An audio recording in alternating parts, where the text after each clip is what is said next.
Hey, everybody. This is Christina Previtt. I am the host, as you all know, of Wake Up Call, the podcast, and we're here with Wake Up Call Live. One of my very favorite guests ever is Theophan McKenzie. He's the founder of S3 Smart Systematic Selling, and he is here to tell us why law firm owners need to be concerned about sales and why sales starts with your whole intake process. So welcome, Theophan. Well, thank you, Christina. It's great to see you as always. Good to be back. Good to be back. Yeah. Well, sales is one of my favorite subjects because it's something that I have learned as a business owner is very important. And I think a lot of business owners, in particular attorneys, don't always appreciate that what they're really doing is sales. And, as such, they don't really tailor their processes around that. So I wanted you to come on and because that's what you do and talk to us more about that. So let's start out with you just kind of introducing yourself and telling us about what you do. Sure, absolutely. I'll try not to go back too far. Well, wait, how much time do we have? However much time you need, Theophan. Yes, sweet. I have the whole afternoon open. No, I went into private practice as an executive sales coach about a little over 15 years ago. I've worked in sales for 20 plus years. And as an executive sales coach, I'll work with clients one-on-one, small business owners, executives. And maybe once a year, I would work with an attorney, but not necessarily sales training. It'd be more about helping them overcome the limiting beliefs that are stopping them from being able to move forward or grow their firm. So it was more professional and personal development, getting out of their own way.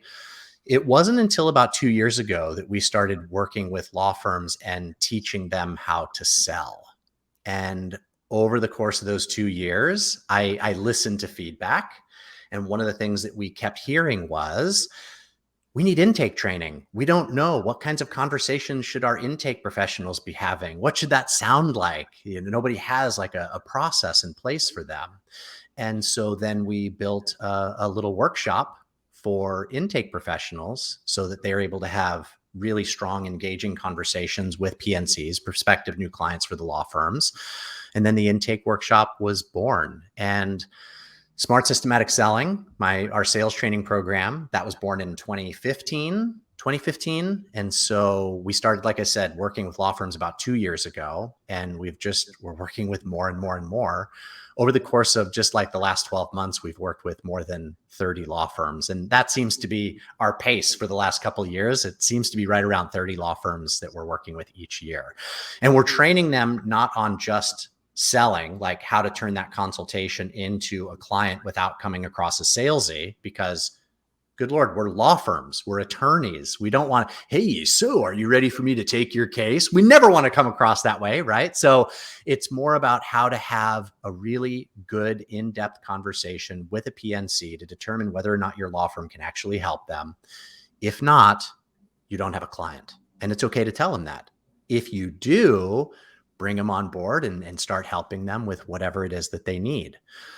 But we've gotten to a place with S3 where we're doing intake workshops. So we're training the intake specialists how to have some short but good conversations with PNCs. And then as a result, scheduling a consultation with either a non-attorney salesperson or an attorney, depending on how the law firm is set up. And then from there, they start working with the law firm and become a client. So I was an executive sales coach for 15 plus years. I still am. I still have 4 clients that I work with one-on-one, but we've really been focusing on sales training and development, law firms specifically for the last couple of years. So intake workshops, actual training on how to run a proper consultation. So yeah, that's where we're at today. Full transparency, I have worked with you. My firm has worked with you. Yeah. And we've had a wonderful experience. Otherwise, I wouldn't have you on here right now. But, I feel like the people that are already, drinking the Kool-Aid, so to speak, they're already open to having more real sales training to bring in business, to have that sales conversation and get people to retain. They might be watching this and don't need quite as much convincing. What I Yeah. hope to do is for my other attorney friends that Hmm. may be watching, maybe they'll come across this and think, oh, well, maybe there's something to this. Maybe I do need this. Because I think what I hear in my circles Hmm. is a lot of attorneys, and I'm going to say older attorneys, well, people have been around a little bit, Sure. kind of feel like, well, this is how we've always done it. Hmm. The typical situation is your paralegal or a secretary or somebody answers the phone. Hmm. Somebody says, hey, I'm interested in using your services. Can I talk to an attorney? Sure. When are you Hmm. available? Thursday? And they're Yeah. just meeting with an attorney. And that's kind of it. A lot of Yeah. attorneys think, and I'm sure that you have seen this, and I want to hear your experience, that a Hmm. lot of attorneys kind of have this attitude like, well, I'm just a good attorney. Hmm. And so I'm just going to show them what a great attorney I am. And during our consultation, and that's it. That's all I have Yeah. to do. Yeah. So, Yeah. what would you say to that? Well, what I would say to that, first of all, and this is something that I live my life by, and something that I work with my professional coaching clients around, is I have a rule. Number one, if it works, keep doing it. So if what those older attorneys is doing, if it's working for them and they're happy with the growth and the size of their law firm, and it couldn't be better, everything is fantastic, keep doing it. Keep doing it. If it's, here's the second rule, if it's there in the frame, there we go. If it's not working, stop, do something else. And I think there are a lot of attorneys out there that are at a place where they're just like, gosh, the consultation, I'm getting a lot of PNCs that are telling me, this sounds great. Let me go ahead and think about it. I'll get back to you. Or they say, gosh, I just don't have the money right now. That's a really big retainer. Let me look around. I'll get back to you. And they're not coming back. And so if you're one of the attorneys that you just don't feel like, if it's working, keep doing what you're doing. I would not try to persuade you otherwise. If you're happy with where you're at and what you're doing is working based on what you need and where you want to be in life, great, keep doing it. For those that are interested in growing, getting way beyond where they currently are, or if you're a small law firm, like maybe you're the only attorney and you're trying to find your way because you want to grow into a good sized law firm where you're working on the business instead of in the business, not just doing all of the things and stuff. If you want to get to a place where you're growing it and being able to work on the business and you want to make some changes, that's going to happen right here. It's going to happen in that consultation with the intake conversation and then the consultation. Yeah. So if it's working, keep doing it. Absolutely. Yeah. Well, I mean, I think there's always that, well, is it working? But okay, maybe you're getting clients, people are coming in the door, but are Yeah. you really reaching your goals in terms of revenue and sales and how many clients you have and maybe the kind of clients that you have that retain? So those are all Yeah. things I would suggest people think about a little more. But Yeah. what would you like all law firm owners, other than what you've mentioned already, what are some things you would like as a public service announcement Yeah. to just kind of tell law firm owners about sales? Well, the biggest challenge, I think this is with every attorney that we've worked with in the last couple of years. The biggest challenge they have is having their lawyer brain plugged in during a consultation. We automatically, I say we, I'm not an attorney, attorneys automatically want to go to strategizing and providing a solution for whatever it is that the PNC needs help with. And so when you're doing a consultation, and a lot of attorneys, from what I'm seeing, they're doing 20-minute complimentary or 30-minute complimentary consultations. And I guess that's great. Again, if it's working for them, that's great. But a consultation needs to be an hour. It needs to be an hour. And during that consultation, if you're listening a little, oh, I know what your problem is. Oh, you want a divorce. Okay, yep, I've done 10,000 of those in the last 10 years. Psh, no problem, I've got you. And you want to get child support based on what you've shared with me? I don't think that's a problem. And we'll get you some alimony too. All right, here's the retainer, let's go. It's like they plug in lawyer brain and they start strategizing and they're like, oh, well, we'll do this, we'll do that, we'll do the other thing. This is what the cost is, which of course they talk about at the end. And then they're like, all right, let's go, let's do this. Oh, this sounds great. Let me get back to you. I'm going to think about it. So they've got this lawyer brain plugged in Because what did you all do? Christina, you're an attorney. What did you do? You went to law school, you studied the law. You didn't learn how to run a business. You didn't learn about marketing, and you surely didn't learn about sales. So when you graduate with your JD from law school and you decide to set up shop somewhere and hang a shingle, you're not just doing marketing, and you're doing sales, and you're paying all the bills, and you've got to do the production work, the hourly billing, and all the things. You got to do all the things. Nobody taught you how to do a lot of those things. And to be fair, I can't teach you about marketing. I'm the first one to say I am not a marketing person. But when you were in law school, they didn't teach you how to do sales. They didn't teach you how to sell. And so what do we do when we sit down with a PNC in a consultation? Well, we've got lawyer brain 100% in overdrive going, because we want to do what we learned how to do in law school. That's not going to get you clients. So the biggest challenge that attorneys have is that lawyer brain. Yeah, it might get you clients. It's not going to get you a lot of clients. It's not going to allow you to grow your business to the point where you're thriving, and right. So what I recommend is, number one, public service announcement: attorneys, unplug lawyer brain. Stop.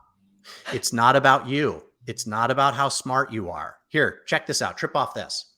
If somebody sits down with you at your law firm for a consultation, I'd be willing to bet money that they have gone online and they've looked at your law firm. They already know what areas of law you practice. If you put yourself and your other partners and stuff on there, they already know your paralegal's name and your receptionist's name before they even sit down to meet with you. They've read your reviews, and they already feel like you could potentially help them.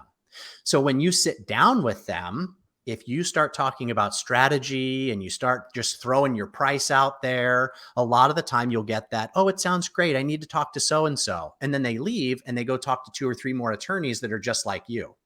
There's no difference. You're not showing them in that consultation how you're different from other law firms, other attorneys.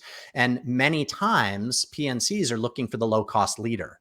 So if you keep that lawyer brain plugged in and you're doing what every other attorney is doing, they're going to meet with you. And then they might meet with 2 or 3 more attorneys, and they talk to one that just happens to be a little bit more charismatic and charges a little bit less. And guess what? You're ghosted. You try to follow up with them and you're not hearing back from them. So the biggest challenge is that lawyer brain. It's got to be unplugged. In a consultation with a PNC, it's not about you. It's not about how smart you are. You don't have to prove yourself to them. They came to you in the first place because they think that you could potentially help them. So make the sales conversation, AKA the consultation, about them. They already know you're a big fancy lawyer. You don't need to tell them. Exactly. Yeah. They look you up. So I know for me, when I first, when it was first introduced to me, the idea, because we haven't really touched on this yet, is having a non-attorney do the sales. It took me such a long time to come around to that. And even now what you're saying is, about giving legal advice, having the lawyer brain on. It's really hard for attorneys, especially when you've been doing consultations a certain way for a long time. And that's what we do. We give legal advice, and we're already identifying the legal issues when we're talking to somebody. It's hard to understand, well, what do you mean, Theophan? How do I turn my lawyer brain off? Like, what are you talking about? That's why they're here. They want my lawyer brain. So what am I supposed to talk about? Right.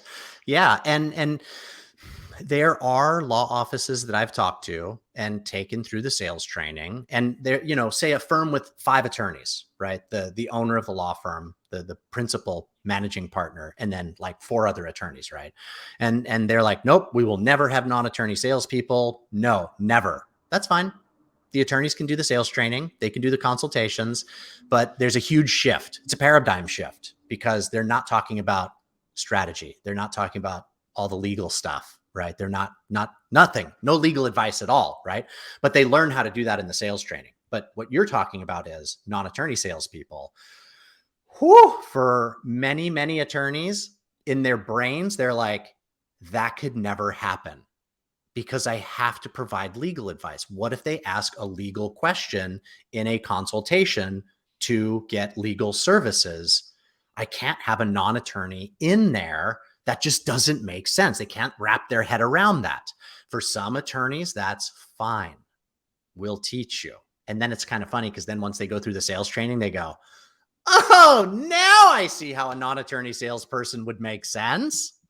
But more and more and more law firms and bigger, let me underline that, bigger law firms are using non-attorney salespeople.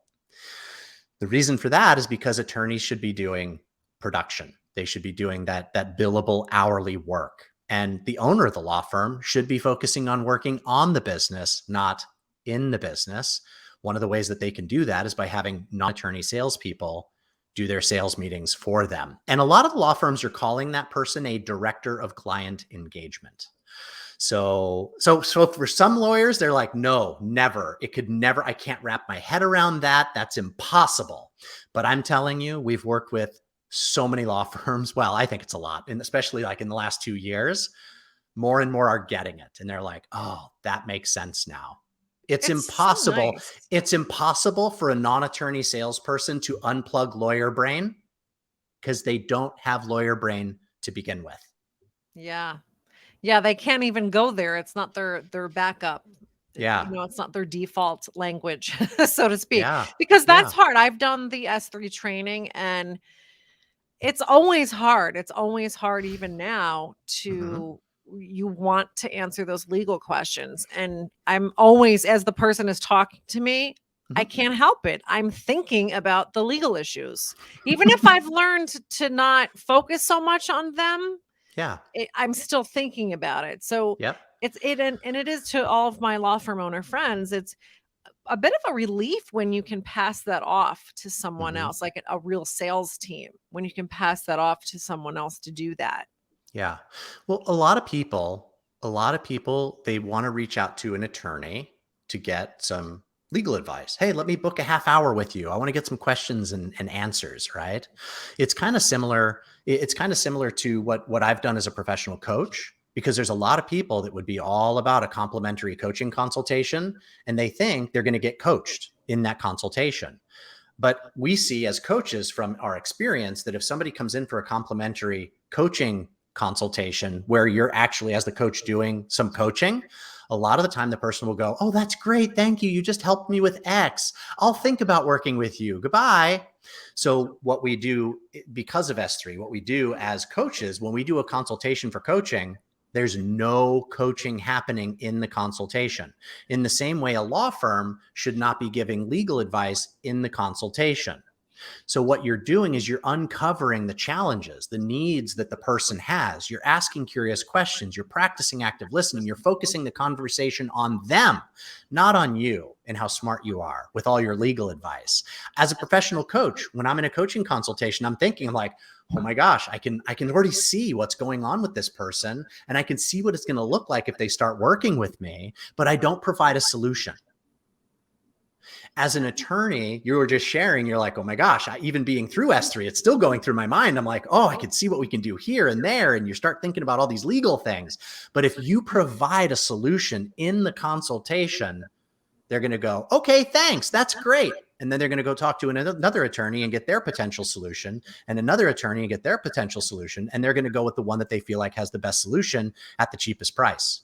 But if you can get them involved in the conversation during the consultation and get them emotional about that, let them open up to you, allow them to be vulnerable with you, to share what's going on in their life. And if you just listen and ask really good questions, you'll get them to a place of realizing that you actually genuinely care about them, and you're not an attorney that's just trying to get the next client, but you genuinely care about them. And more often than not, they'll come work with you as opposed to the guy down the road, because the guy down the road just gave some legal advice at a cheaper price. Whereas if you're just listening and getting to know this person and getting them to open up, many times you can bring them on as a client at your higher rate. So you don't need to be the low-cost leader in your industry. Yeah. Well, it's absolutely true.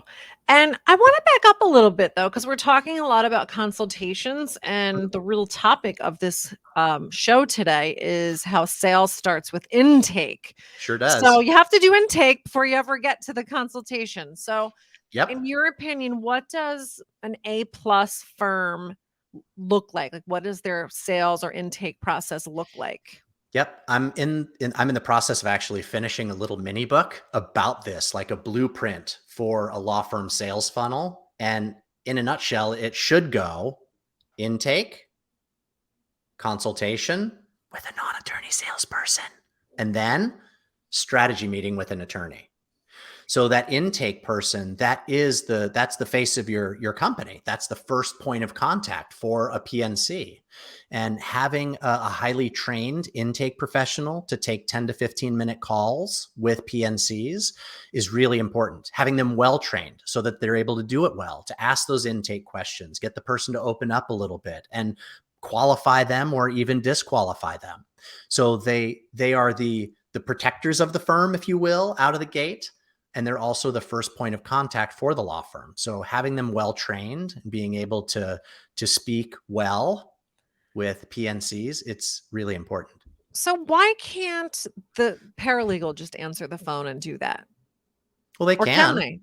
Well, sure, anybody can answer the phone, but wouldn't a paralegal be able to make more money for the law firm if they're doing paralegal work instead of intake work? So what kinds of things, in your opinion, should they be doing? And I know you have a whole process, so we're really just getting the Cliffs notes. But Yeah. what are the highlights of the intake call? Mm-hmm. Well, we teach intake professionals to do five things. Five things, and I'm going to give you a high level. So the first thing they do is they set a mini agenda for the intake call. So my mom used to work for a law firm when I was growing up, Hughes, Thorson, Gantz, Powell, and Brundine in Anchorage, Alaska. And every day when I'd get home, I'd have to call my mom to let her know I got home safely, right? We didn't have cell phones back then. So I'd call my mom, and every time she'd answer the phone, she'd go, "Good afternoon, Hughes, Thorson, Gantz, Powell, and Brundine. This is Pat. How can I help you?" So I've got that ingrained in my brain. The reason I'm sharing that is because I'm kind of going there here, and I just want all of you to be like, what the heck is he talking about, right? So when somebody calls into your law firm and the intake professional answers, "Good afternoon, Hughes, Thorson, Gantz, Powell, and Brundine. This is Theophan. How can I help you?" "Oh, hi, Theophan. Hey, I need to call. I need to talk to an attorney. I got to get out of this marriage. This is the third time she's cheated on me or he's cheated on me. I'm done. I'm out. I need to talk to an attorney." And a lot of the time that PNC will just start blabbing and telling their story. So the first thing that we teach the intake professional to do is take control of that call.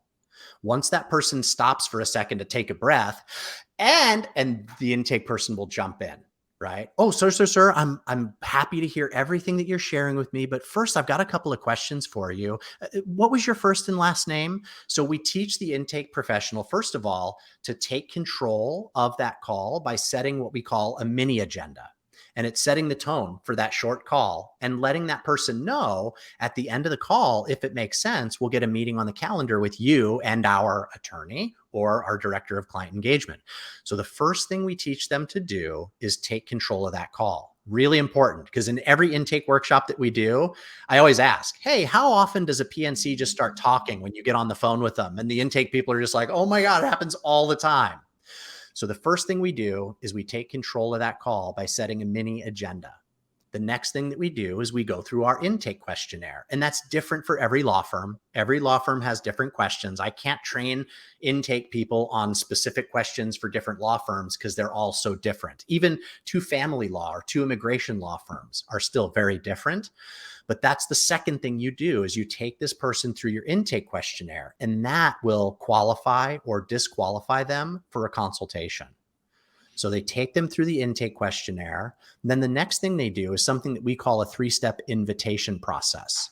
So if this PNC is potentially qualified, the intake professional is trained on how to review, make an observation, review what they just heard during the intake questionnaire, to propose a solution, which is the consultation, and then to do what we call to defer.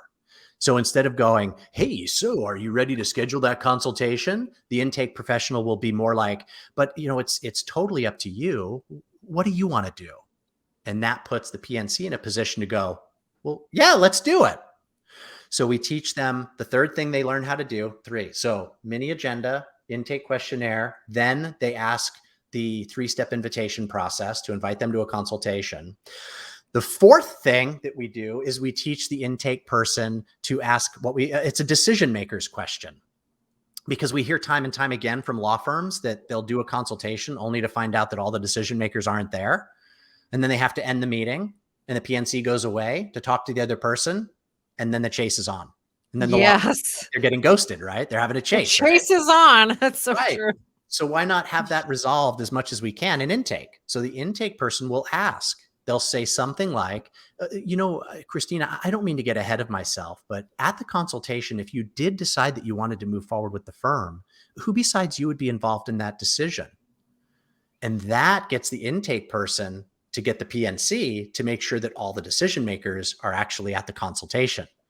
So then if you do a consultation and everybody's there that needs to be there to make a decision, they don't have to go away to think about it. There's no chasing, right? And then the last thing that we do is we do our best to make sure that the person will actually be there for the consultation. And we call that the inoculation question.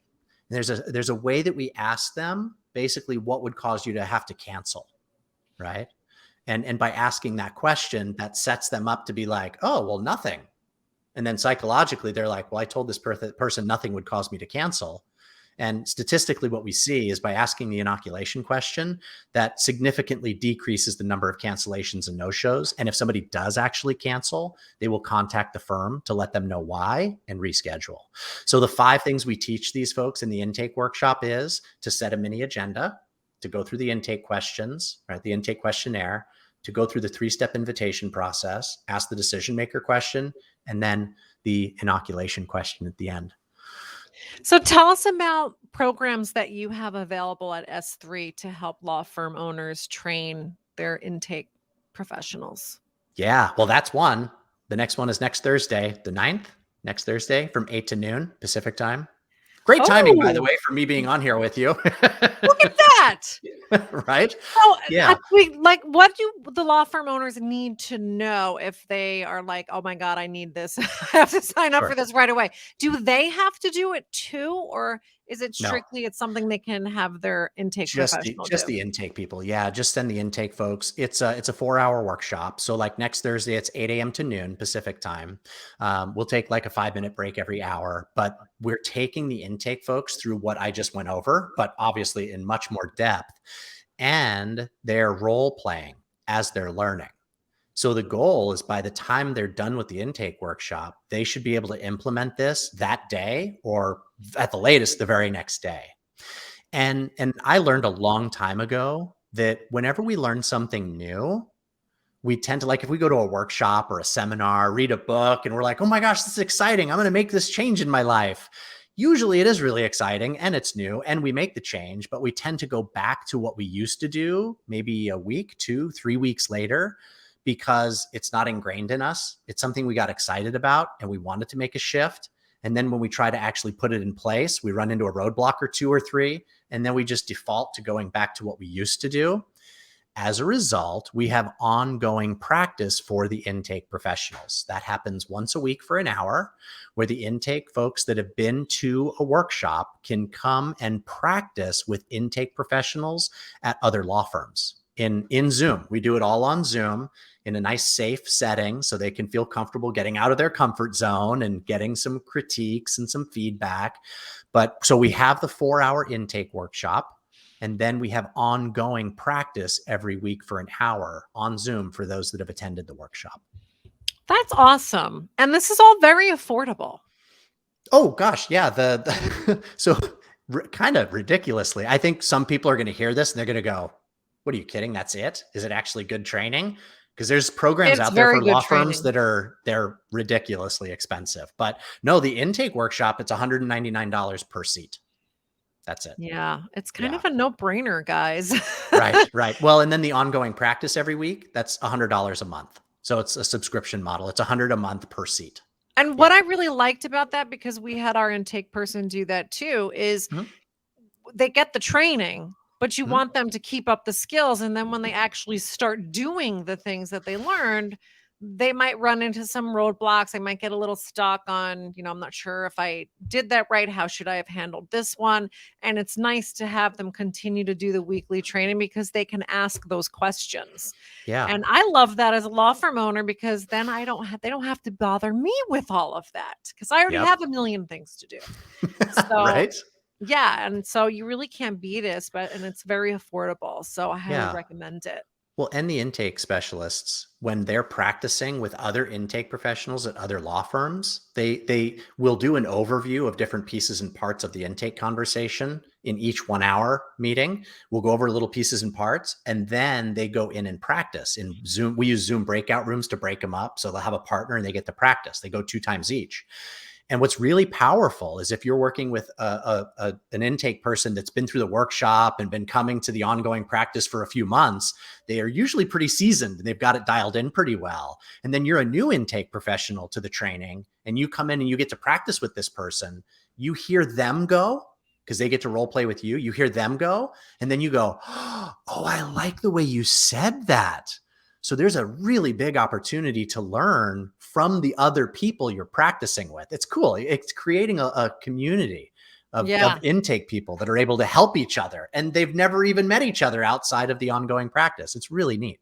Yeah, it's nice because if you just have one intake person at your firm, they kind of don't really have anybody else to talk to about specifically what they're doing. Yeah. Because everyone has their own role. So I think that's also, like you said, it's like a nice community. Yeah. All right. So for the people that are drinking the Kool-Aid and they want to do it, I've drunk the Kool-Aid. So how can they find you? Where should they go to sign up for this? Yeah. Does my name have my email address next to it? Well, I'll write it down and we can put it up there in the banner. The banner's not up there. I don't know why, people. I don't know why the names aren't showing up. Email me, or is there somewhere, can I put a link in the comments? Would that work? Yeah, you can. Why don't you do that? And Cool. I'll also, for anybody who's watching this after it's been live, because the feed will stay on the live stream will stay on my feed. Just look in the comments and we're going to have a link there for how you can find out more about Theophan and sign up for the program if you want to. Yeah. So anybody could email me at theophan@s3.training. Or I just put a link in I guess it's the private chat, but that link will take you to Eventbrite, and we're doing all the ticketing and stuff through Eventbrite. So there's a funny video I put on there about why you need intake training and all kinds. There's some additional info, and but you can buy your tickets right there on Eventbrite. Awesome. So like I said, I'll have that in the comments. So anybody who wants to investigate it further or sign up, please do. You can always call me or email me, DM me if you want to find out more about my personal experience working with S3, because I have had a great experience. And do it. What are you waiting for? You don't know sales. You've got to learn sales. Right. And it does start with intake.